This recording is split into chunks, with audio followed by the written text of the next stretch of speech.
Assalamualaikum warahmatullahi wabarakatuh. Baiklah, saya perkenalkan, saya Sutiawati dengan NIM C1C018048 dari kelas R009 Akuntansi dengan mata kuliah Akuntansi Syariah.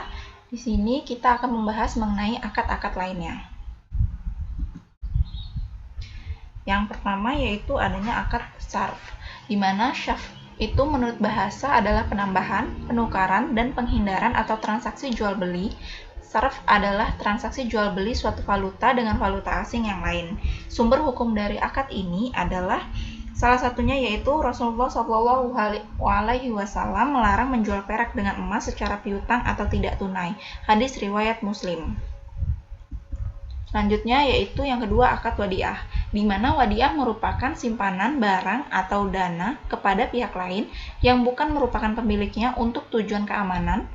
Wadiah adalah akad penitipan barang atau dana dari suatu pihak ke pihak lain dengan catatan barang atau dana tersebut dapat diambil kapanpun oleh sang pemilik.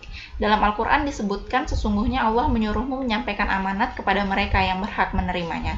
Quran Surah An-Nisa ayat 58. Selanjutnya yaitu mengenai akad al-wakalah atau deputisip atau agen atau wakil. Al-wakalah adalah akad pelimpahan kekuasaan oleh satu pihak kepada pihak lain dalam hal-hal yang boleh diwakilkan. Wakalah dalam pembelian barang terjadi di mana seseorang mengajukan calon atau menunjuk orang lain untuk mewakili dirinya dalam membeli barang.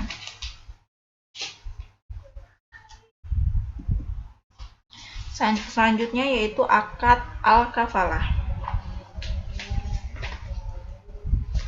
Akad al-kafalah merupakan perjanjian jaminan yang diberikan oleh penanggung kepada pihak ketiga untuk memenuhi kewajiban pihak kedua atau pihak yang ditanggung. Secara teknis, akad kafalah merupakan perjanjian antara seseorang yang memberikan penjaminan atau penjamin kepada seorang kreditur yang memberikan utang kepada seorang debitur, di mana utang debitur akan dilunasi oleh penjamin apabila debitur tidak membayar utangnya.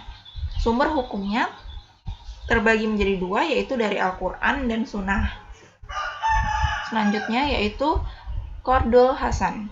Qardul Hasan adalah pinjaman tanpa dikenakan biaya atau hanya wajib membayar sebesar pokok utangnya. Pinjaman uang seperti nilai yang sesuai dengan ketentuan syariah atau tidak ada riba.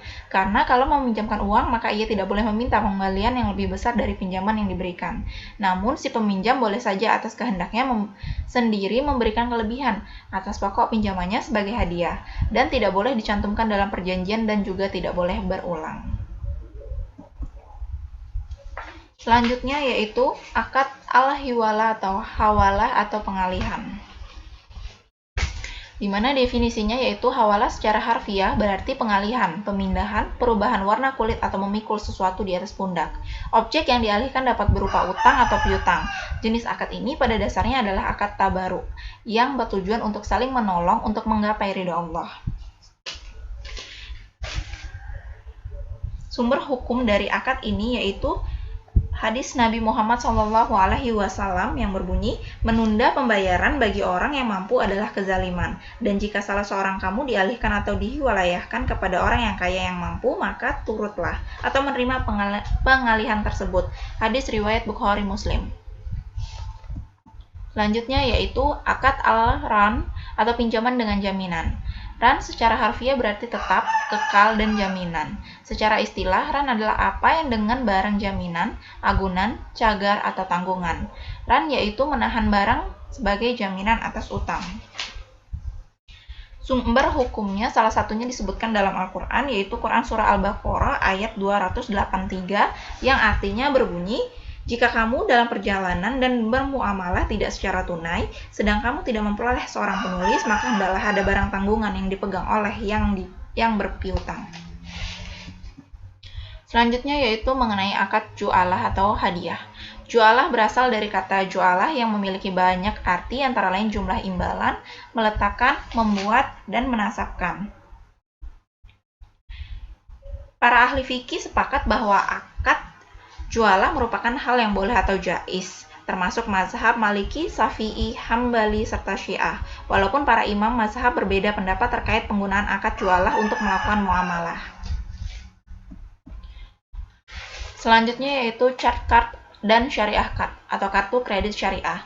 Carkat adalah fasilitas kartu tabungan yang dipergunakan oleh pemegang kartu atau hamil hikayah sebagai alat pembayaran atau pengambilan uang tunai pada tempat-tempat tertentu yang harus dibayar lunas kepada pihak yang memberikan talangan atau musdir al-bittaqah pada waktu yang telah ditetapkan menurut fatwa DSN MUI NA 42 DSN MUI 5/2004. Sementara itu, syariah card adalah kartu yang berfungsi seperti kartu kredit dengan hubungan hukum berdasarkan sistem yang sudah ada antara para pihak berdasarkan prinsip syariah.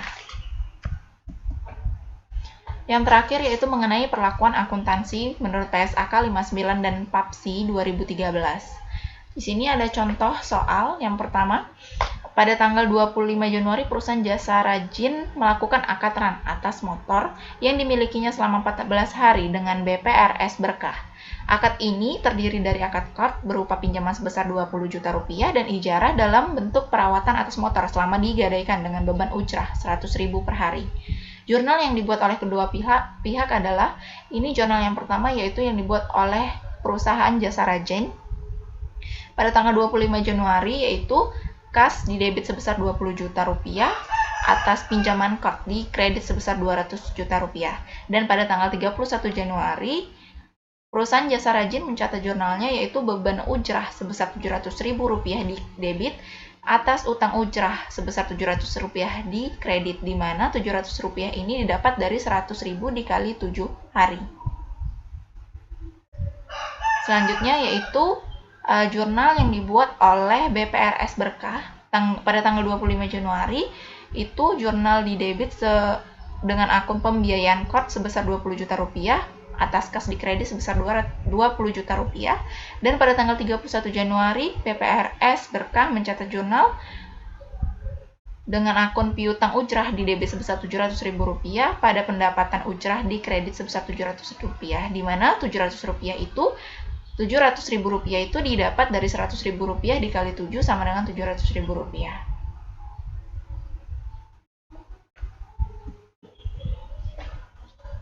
Terima kasih atas perhatiannya. Itulah hasil dari presentasi saya. Semoga bermanfaat. Dan saya akhiri. Wassalamualaikum warahmatullahi wabarakatuh.